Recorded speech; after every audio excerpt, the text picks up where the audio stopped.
estava sendo compartilhado nesses domingos. Eu comecei a falar citando Efésios 5:18, quando o texto diz assim, que não devemos nos embriagar com vinho, mas devemos ser cheios do Espírito. E nesse assunto, eu fiz um paralelo, mostrando o que é uma pessoa embriagada e que é uma pessoa cheia do Espírito, né?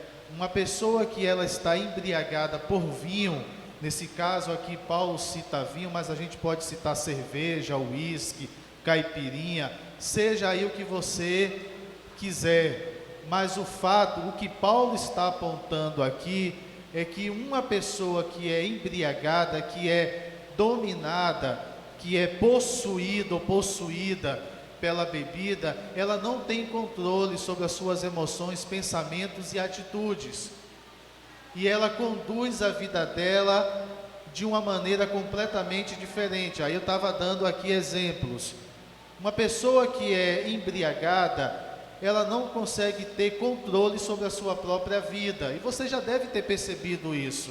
Alguém embriagado, ele tenta ir para frente, ao mesmo tempo que ele quer ir para frente, ele vem para trás, ele vai para o lado, ele vai para o outro, porque é uma pessoa que está ao ponto de ser dominado pelo álcool, nesse caso aqui, que subiu a sua cabeça, o seu cérebro, e tomou por completo as suas emoções, atitudes e sentimentos.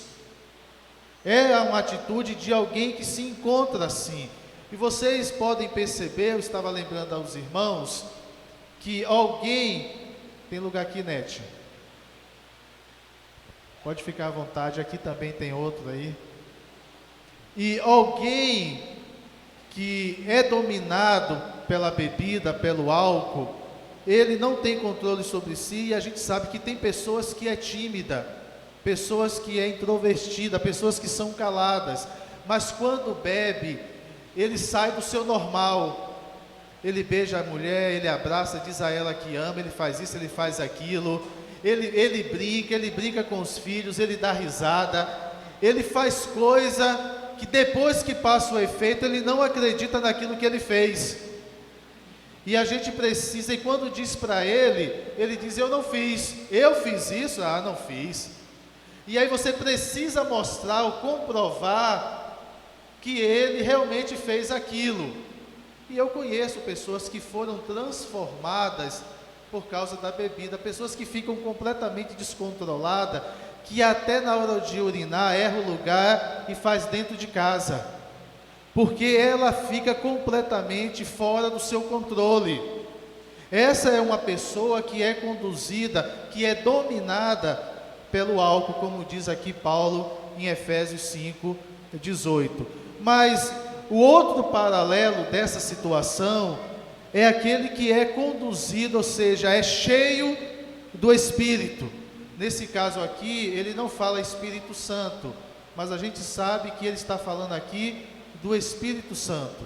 E eu expliquei isso a vocês nas 2 últimas semanas, que a Bíblia dá essa ênfase sobre o Espírito Santo para fazer diferença sobre o espírito humano, o espírito imundo, porque a característica do espírito humano é pecado, rebeldia, insubmissão, e a característica do espírito imundo é aqueles que servem ao diabo, que são os demônios.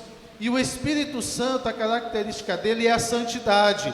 E aquele que está cheio do Espírito Santo, é normal que a vida dele seja uma vida de santidade. Eu estou resumindo, tá? O assunto que eu conversei com vocês nessas últimas semanas. Voltando aqui para Efésios, e na semana passada eu avancei mais um pouco, porque além de tudo isso que Paulo está citando aqui, a resposta para ter uma vida cheia do Espírito Santo está no versículo 19, 20, 21, a partir do 22 até o 33, e fiz um comentário também sobre o capítulo de Efésios 6 e o versículo 1, de 1 até o 4, porque ser cheios do Espírito Santo. E quem é cheio do Espírito Santo precisa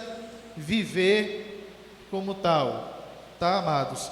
Então, no versículo 19 ele fala: falando entre vós com salmos, hinos e cânticos espirituais, cantando, salmodiando ao Senhor no vosso coração. Isso aqui é o resultado de alguém que é cheio do Espírito Santo, porque assim como a bebida ela produz evidência daqueles que são controlados por ela, também aqueles que são cheios e são controlados pelo Espírito Santo, também se produz evidência, que é justamente aquilo que está em Gálatas 5, que são os frutos do Espírito: amor, paz, e um que eu trabalhei muito aqui com vocês, que é domínio próprio, que é fruto daqueles que estão cheios do Espírito Santo. Efésios 5,18 também fala que aqueles que se embriagam, e alguns têm libertinagem, outros têm dissoluções, que o original do grego é desperdício.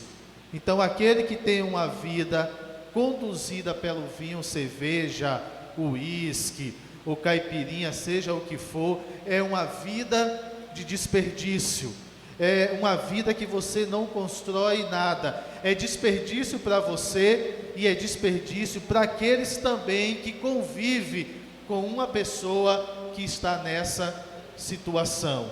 Mas voltando aqui para Efésios 5,18, no 19 ele diz, logo depois que ele fala: mas enchei-vos do Espírito, que é o Espírito Santo. Aí ele diz, logo depois que você é cheio tanto do Espírito, você precisa ter uma vida falando entre vós com salmos. Salmos aqui é a mesma expressão que está lá em Salmos de Davi, é o resultado de uma gratidão, é o resultado do louvor, como diz Davi: o Senhor é o meu pastor, nada me faltará. Então o salmo aqui é justamente aquilo que você experimenta, aquilo que você vive, e você demonstra isso justamente com esses gestos e com essas expressões. E hinos e cânticos espirituais, hinos, cantando, louvando, salmodiando ao Senhor com palavras, com cânticos, seja esses que a gente cantou, ou algo natural de você, que você estando em casa, você percebendo o que Deus tem feito na sua vida, o que Deus está fazendo na sua família, e automaticamente há um cântico, há um salmo, há um gesto de gratidão no seu coração. E ele fala isso: salmodiando ao Senhor no vosso coração. Um coração grato, um coração cheio de gratidão por tudo aquilo que Deus está fazendo, seja nos momentos difíceis ou também nos momentos bons que a gente esteja vivendo. E ele continua no versículo 20, dando sempre graças por tudo ao nosso Deus e Pai, em nome do nosso Senhor Jesus Cristo. Aquele que é cheio do Espírito Santo não anda murmurando, não anda reclamando. Se eu não me engano, é Romanos ou é 1 Coríntios 10, que fala que um dos pecados do povo de Israel era porque eles murmuravam, e por causa disso padeceram no deserto e não herdaram a terra prometida. Deus tem pavor daqueles que murmuram, daqueles que reclamam. Amém, meus amados? Eu acho que é 1 Coríntios 10, eu não lembro, 1 Coríntios 10, que fala justamente para a gente não cometer os mesmos erros que aquele povo cometeu, e por causa disso ficaram no deserto, dando sempre graças por tudo. Não é por uma coisa, não é por outra, mas é por tudo. Porque, meus amados, se a gente fosse deixar levar por aquilo que a gente sente, por aquilo que a gente está vivendo, misericórdia, eu tinha que fazer um culto aqui de lamentações, um culto de reclamações, um culto de exigências. Deus, pelo amor de Deus, eu não aguento mais, a minha luta está complicada, a situação está difícil, é doença, é briga, é filho, é mulher, é trabalho, é patrão, é tudo isso. Mas ao mesmo tempo que entregamos a nossa vida a Deus, e Ele passou a nos conduzir, amados, entendemos que o Senhor está no controle de todas as coisas. porque é um privilégio. Eu falei isso para vocês na semana passada. A única coisa que merecíamos era o inferno, e foi Ele que nos escolheu. Não fomos nós que escolhemos Ele, mas Ele que nos escolheu. Isso é um privilégio. Isso é um privilégio. Eu fui escolhido por Deus. E ele continua no 21, sujeitando-vos uns aos outros no temor do Senhor. Só se sujeita um ao outro quem é conduzido pelo Espírito Santo. Porque a nossa inclinação, a nossa tendência é achar que somos donos de nós mesmos e não precisamos de ninguém. Mas não é assim. No versículo 22, ainda em Efésios 5, ele diz assim: as mulheres sejam cada uma submissa aos seus próprios maridos, como ao Senhor. E eu estava lembrando para os irmãos, na semana passada, que o que vai evidenciar e que vai apontar que uma mulher cheia do Espírito Santo, não é porque somente ela ora, não é porque somente ela cura, não é porque somente ela ressuscita os mortos, mas porque elas se sujeitam aos seus maridos. E isso aqui é resultado de alguém que é cheia do Espírito Santo. Porque, meus amados, se não for assim, é complicado. Você não vai se sujeitar.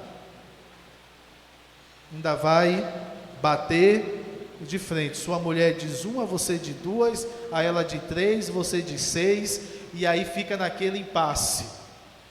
Mas a mulher, ela só vai se submeter, ser submissa ao seu marido, como o Senhor é a igreja, se for cheia do Espírito Santo.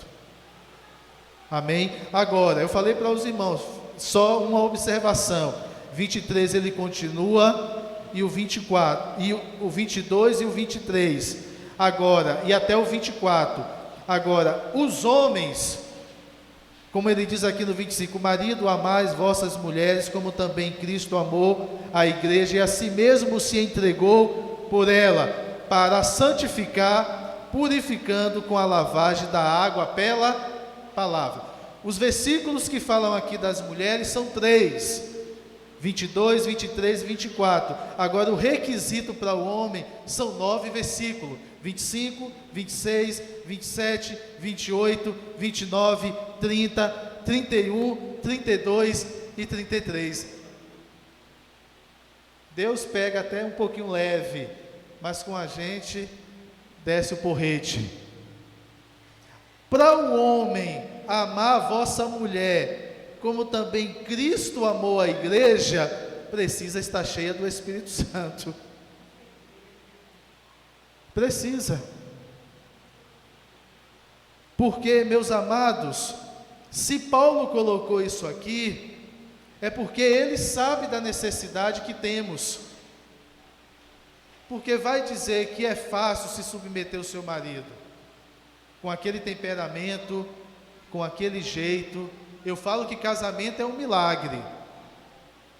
E quando eu entendo casamento, eu aplico lá 1 Coríntios 12, 1 Coríntios, transformai-vos pela renovação da vossa mente. Porque para se construir uma família, para se construir um relacionamento, precisamos ter a nossa mente transformada. Não a nossa mente antiga, carnal, humana, mas a mente de Cristo. E se ele está dizendo que a mulher seja submissa ao seu marido, como Cristo é a igreja, precisa do Espírito Santo. Porque nem o próprio Jesus, sendo filho de Deus, ele não abriu mão desse privilégio. Lá no Rio Jordão, ele foi cheio do Espírito Santo, e a Bíblia diz que logo depois, o Espírito Santo conduziu ele até o deserto para ser tentado. Jesus era alguém que era conduzido pelo Espírito Santo. E Paulo trata justamente isso aqui. E os maridos devem amar sua mulher como Cristo amou a igreja e a si mesmo se entregou por ela. Você precisa se entregar à sua mulher. E não é fácil. Eu sei disso. Eu não sou aqui super-herói. Eu tenho 22 anos de casado. Eu sei o que eu já passei com Mônica, mas também já sei o que eu venci. Coisas que o Senhor foi nos ajudando, foi nos transformando, foi nos moldando para sermos mais parecidos com Ele. E para finalizar o meu resumo, eu ainda falei sobre Efésios 6. Filhos, ser desobediente a vossos pais no Senhor, pois isso é justo. Eu estava explicando aqui que pais aqui, nesse primeiro versículo, é genitores, é pai e mãe, uma palavra grega, ainda que não esteja aqui.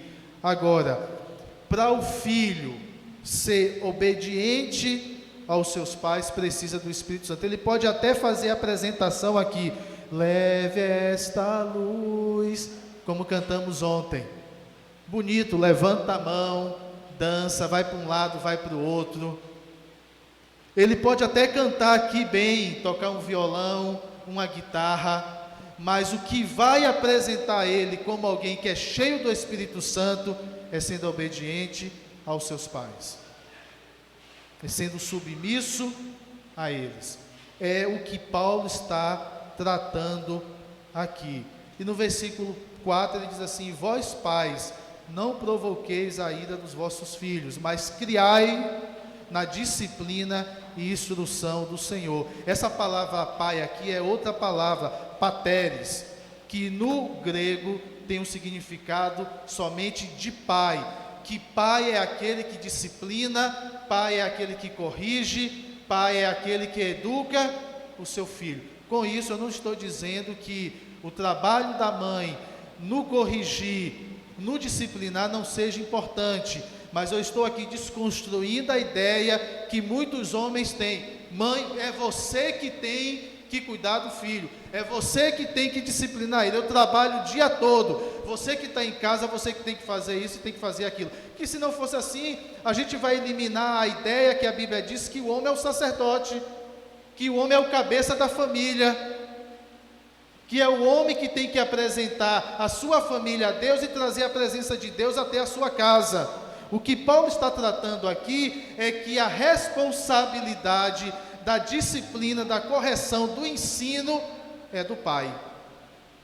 E você que gosta de chegar em casa porque trabalhou o dia todo e tem que deixar tudo isso na mão da esposa ou na mão da mãe e dizer assim: a culpa é sua, porque eu já tratei isso na hora da conversa. O pai dizer assim: a culpa é dela, ela que deveria ter visto isso. Quando na realidade o que Paulo está dizendo: e vós pais, não provoqueis a ira a vosso filho, mas criai-o na disciplina e instrução do Senhor. Então, pais, preste atenção, você precisa estar atento com relação aos seus filhos, porque Paulo justamente está tratando. Deu para resumir? Acho que deu para fazer aí um pacote aí. Voltando para o meu assunto, como eu falei, gostaria de terminar, não consegui digitar tudo, porque ontem eu já saí daqui, fui ler, e hoje de manhã levantei um pouquinho mais cedo, e tentei ir colocando os textos naquilo que estava me chamando a atenção sobre esse assunto. Pronto, o assunto continua o mesmo, tá? Eu não vou mudar a essência daquilo que eu quero compartilhar com vocês, mas eu quero justamente continuar chamando a atenção nessa característica de alguém que é cheio do Espírito Santo, tá? Eu citei esses exemplos aqui, mas eu quero fazer uma viagem, né, para também aplicar esse contexto dentro daquilo que eu quero falar. O Espírito Santo é o mesmo, ontem, hoje e é eternamente. Eu falei para vocês que o Espírito Santo não é uma força, não é um líquido ou algo, ou uma força impessoal. Eu expliquei isso, algo que você adquiriu, que não tem uma origem, né? Surgiu por acaso, parecendo esses filmes de super-herói que o cara acorda, recebeu lá uma carga de radiação e agora o cara está forte, tem visão de raio-x. Isso é filme de ficção científica. Isso é ilusão. Isso daí é o que muitas vezes a televisão tenta implantar na vida das pessoas. Deixa eu só fazer uma viagem aqui.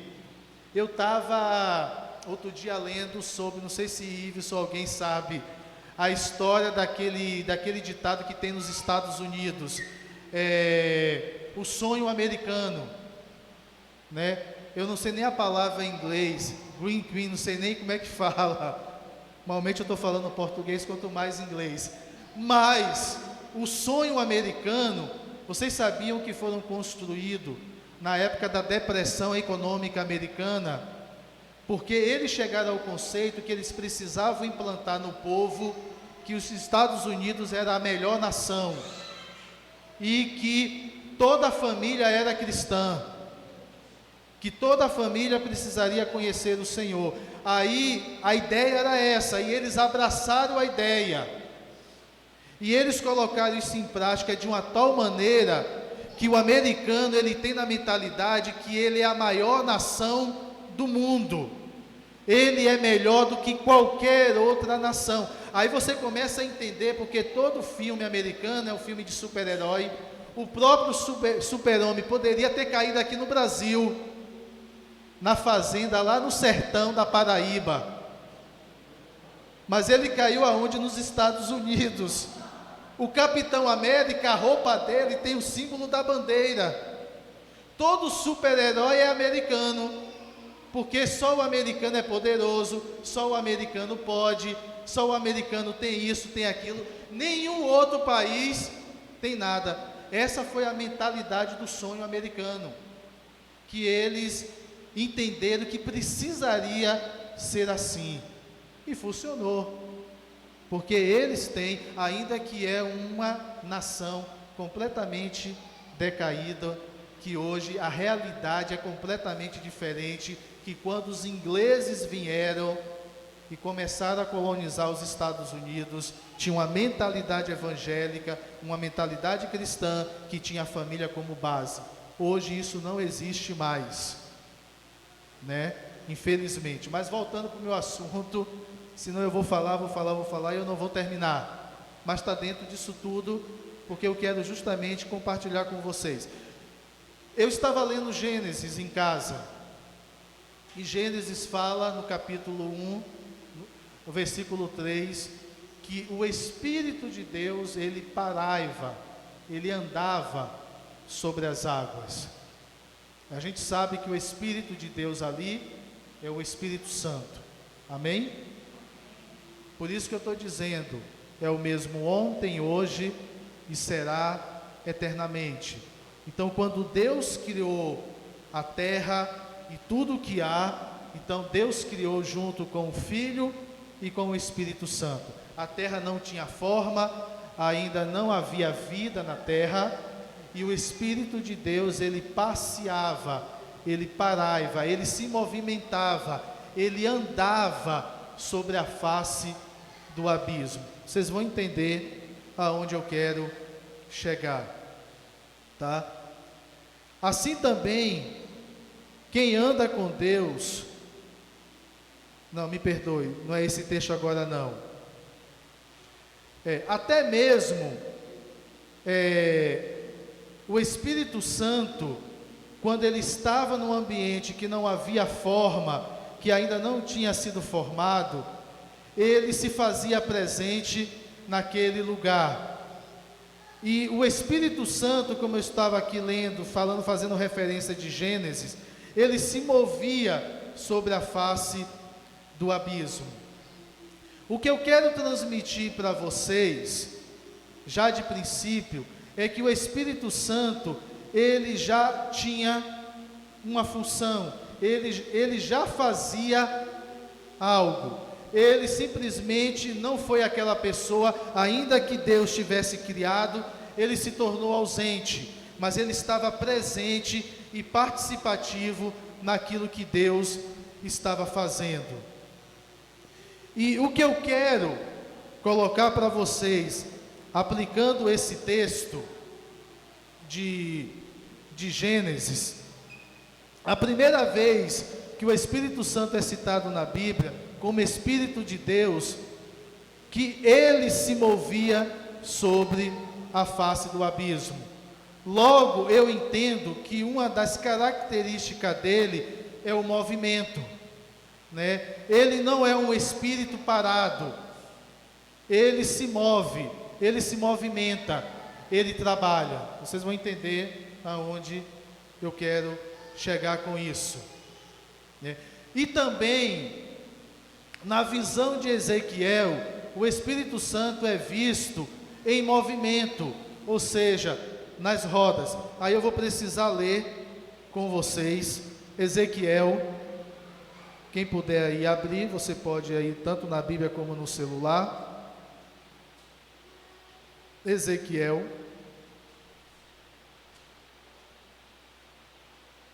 Acho que eu vou por aqui que é mais rápido.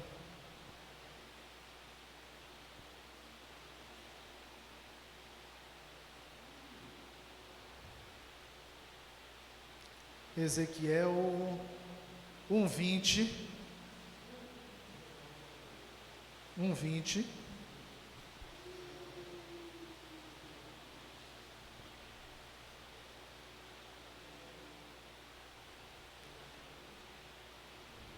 Que diz assim: para onde o Espírito queria ir, ia, pois o Espírito os impelia, e as rodas se elevavam juntamente com eles, porque nelas havia o Espírito dos seres viventes.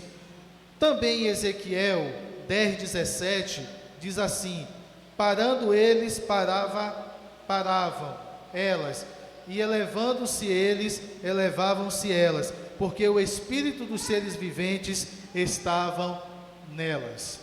O que eu estou dizendo aqui, claro, teria que ler os outros versículos e o contexto, mas não dá para fazer isso. Mas eu quero acompanhar aqui o raciocínio de Gênesis, é que o Espírito, ele estava sempre em movimento, né? Ele não parava. Diga. Oi? O segundo texto é Ezequiel 10:17. Assim também, como Jesus compara o Espírito Santo como vento, né? João 3:15. Vocês conhecem lá aquele momento com Nicodemos, quando Jesus diz para Nicodemos que todos aqueles que são nascidos de novo, ou seja, são guiados pelo Espírito, ele sabe da onde vem o vento, mas não sabe para onde ele vai. Assim é todos aqueles que é nascido do Espírito. Mas vamos ler, porque aí consegue fixar melhor. João 3:5.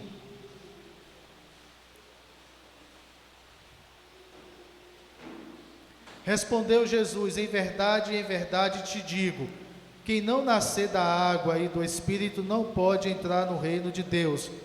O que é necessário... Não é esse texto aqui não. Por favor, me ajude, acho que eu anotei aqui errado. Oi? 8. Obrigado, Salomão. O vento sopra onde quer, ouve a sua voz, mas não sabes de onde vem, nem para onde vai. Assim é todo aquele que é nascido do Espírito. Sempre em movimento, né? A gente encontra lá em Atos também: ficai aqui até que venha do alto o Espírito Santo. Aí veio como uma forma de um vento impetuoso, e eles foram cheios do Espírito Santo, né? Uma das características do Espírito Santo. Logo, a característica do Espírito Santo é o movimento, ele trabalha.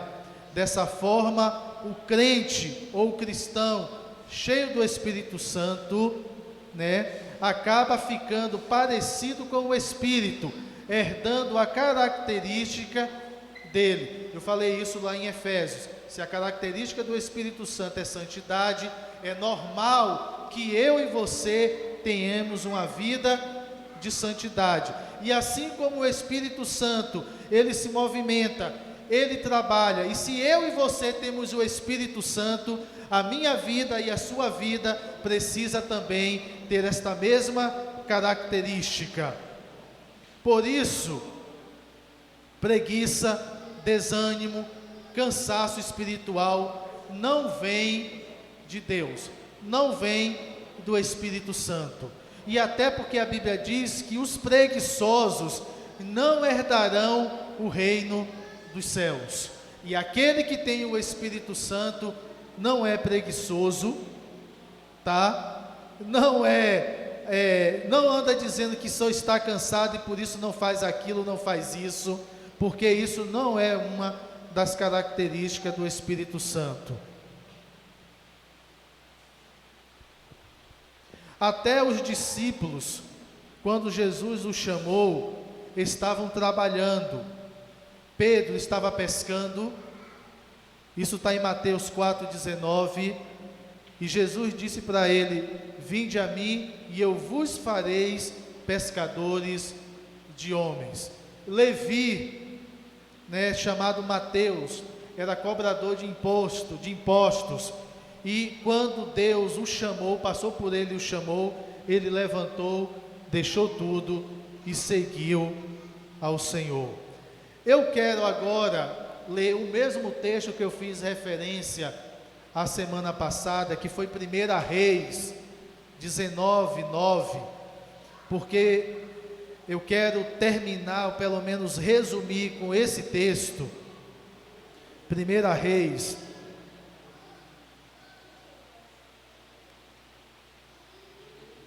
1 Reis,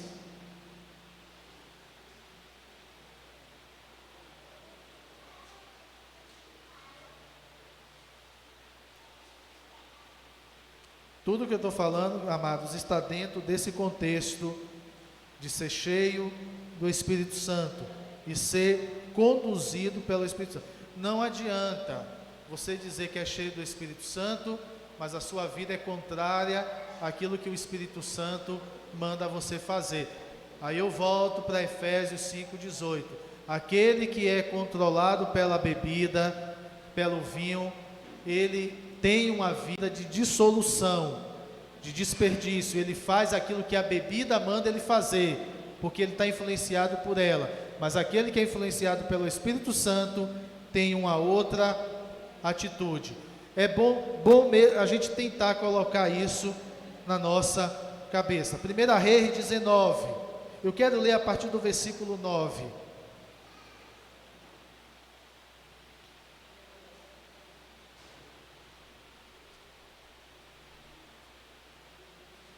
Primeira Reis 19, deixa eu abrir aqui.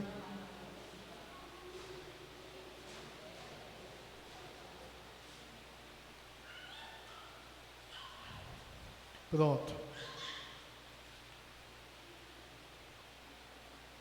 Que diz assim, deixa eu ver se eu vou ler daqui.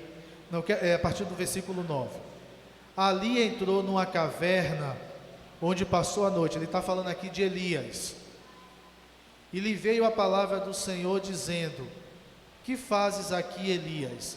Respondeu ele: tenho sido muito zeloso pelo Senhor, o Deus dos exércitos. Os filhos de Israel deixaram a tua aliança, derrubaram os teus altares e mataram os teus profetas à espada. Só eu fiquei, e agora estão tentando matar-me também.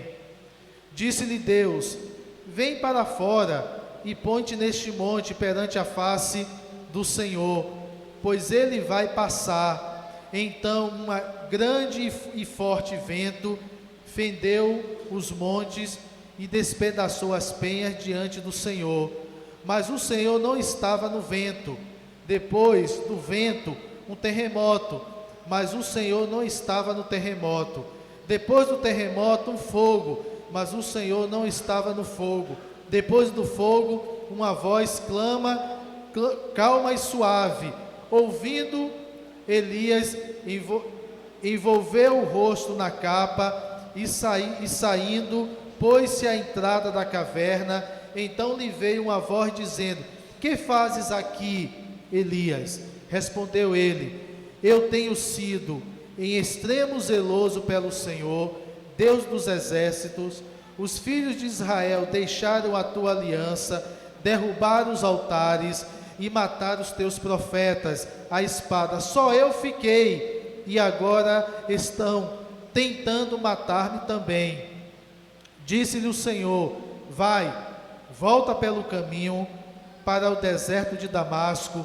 Quando lá chegares, use Azael, rei sobre a Síria, e Jeú, filho de Nissi, ungirás como rei de Israel, ungirás como rei de Israel, e também Eliseu, filho de Safete, de Abel Meola, ungirás profeta em teu lugar. Quem escapar da espada de Azael, Jeu o matará, e quem escapar da espada de Jeu, Eliseu o matará.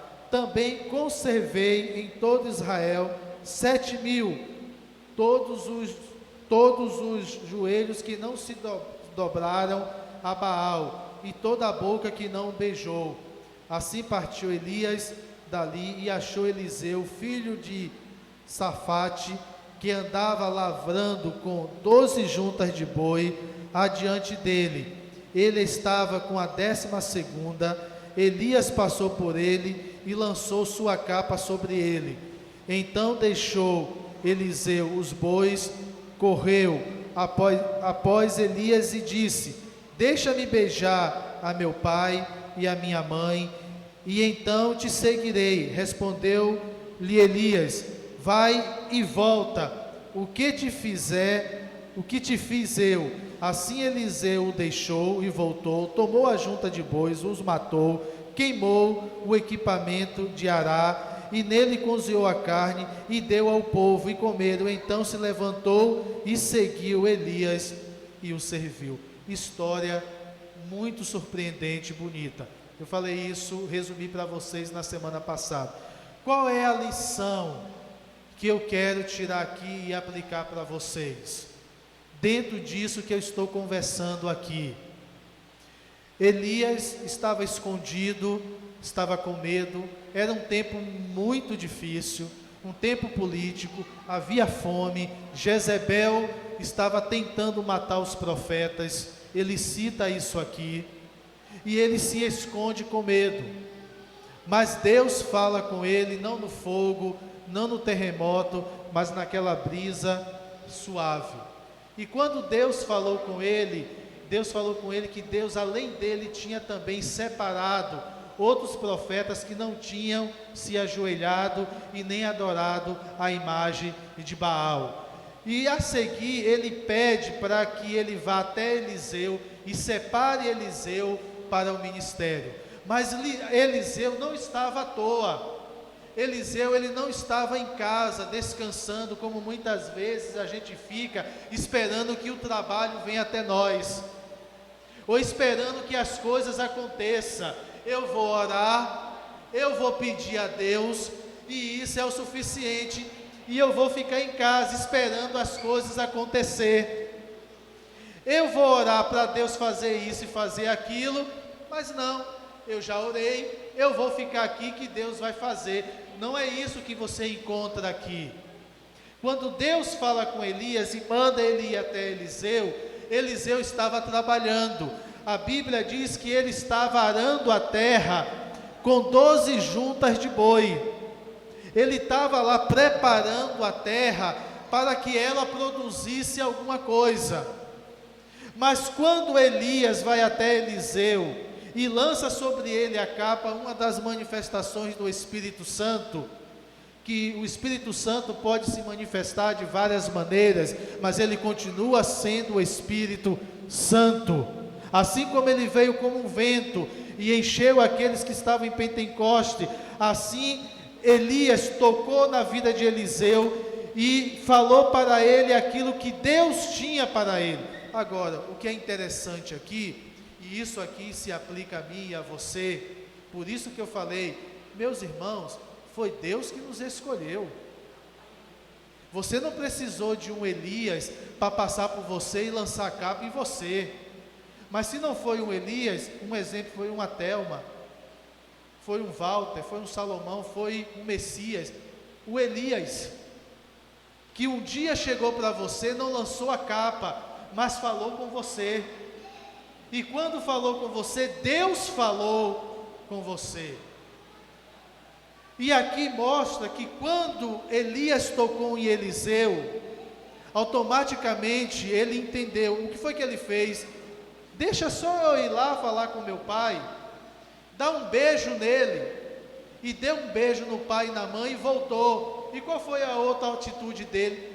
Vendeu tudo que tinha, pegou os carros que ele estava arando, destruiu, matou os bois, fez um churrasco, comeu ele e ainda deu a outras pessoas.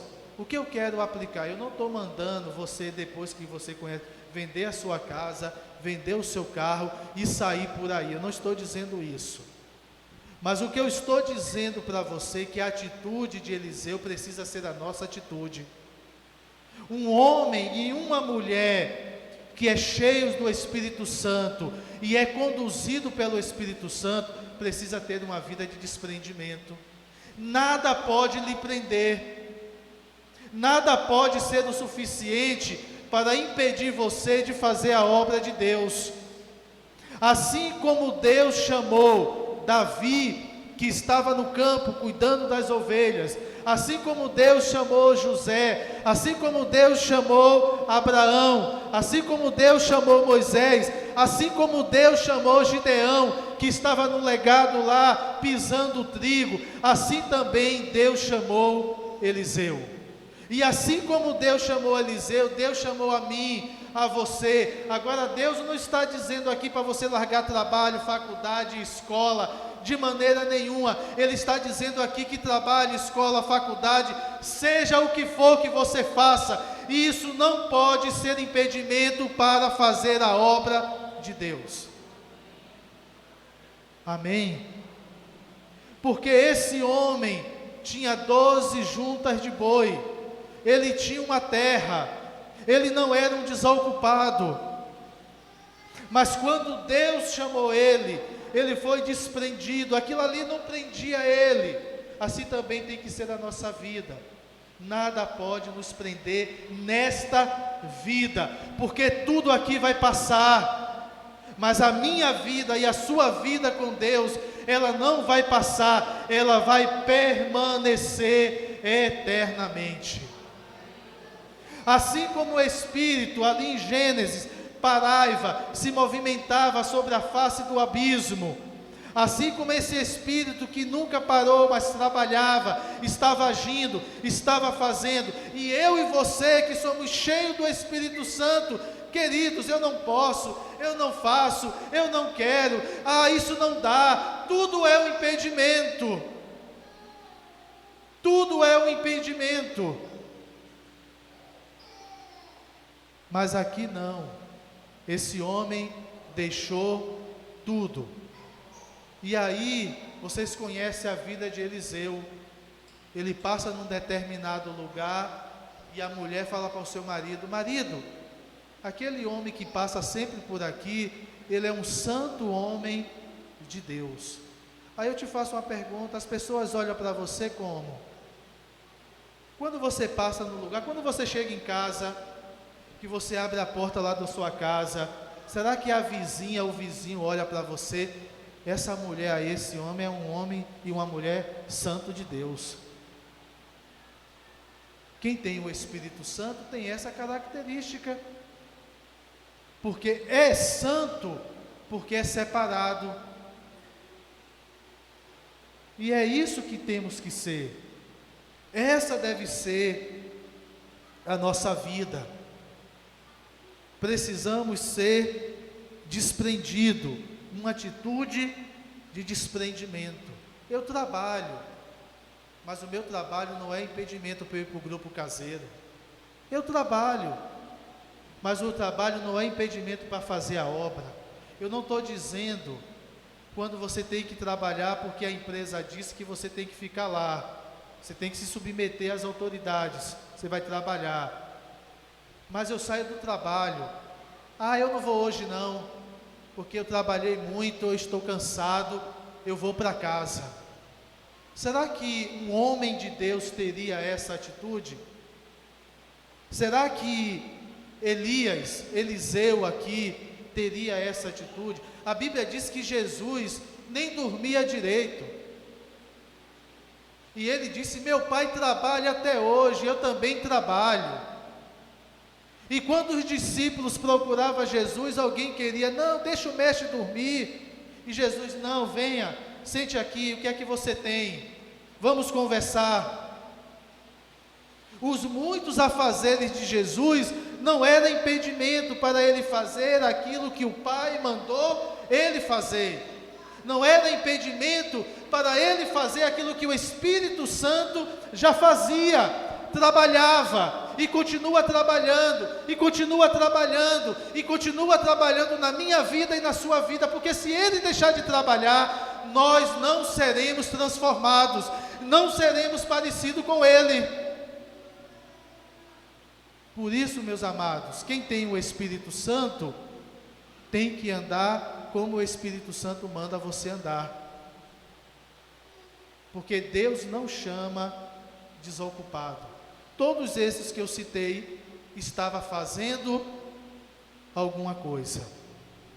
O crente cheio do Espírito Santo, mesmo que não tenha um cargo na igreja, eu não gosto muito dessa palavra cargo na igreja, mas a gente pode entender um exemplo. Me permita citar você, Branca.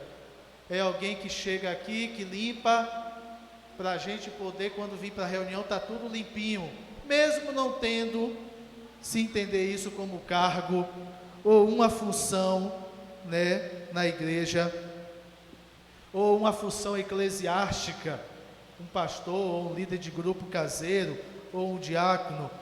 Ele não pode ficar parado, porque Deus chamou cada um aqui para ser um trabalhador na sua seara.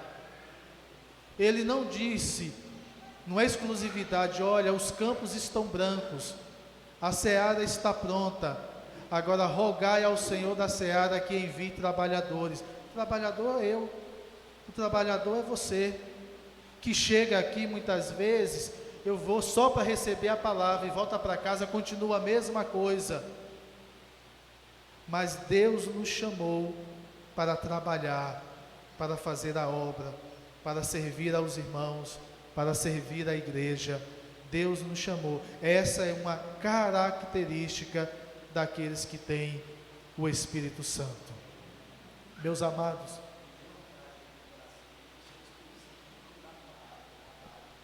quem é cheio do Espírito Santo não dá trabalho, mas trabalha, né? É isso que eu quis compartilhar com vocês, nesse tempo todo, que eu citei Efésios, citei outros textos, e eu espero que você saia daqui com uma outra mentalidade, saia daqui com uma outra disposição, sabendo que Deus está lhe chamando, não é para vir para a reunião, sentar aí e ficar me olhando, que eu não sou nem essas Coca-Cola toda, né? Tem que fazer a barba, pentear o cabelo, botar uma camisa assim para ficar mais bonitinho.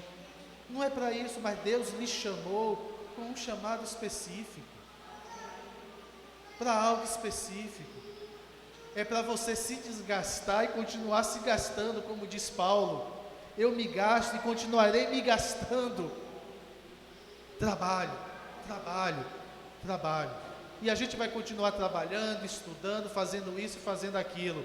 Mas isso não é o mais importante.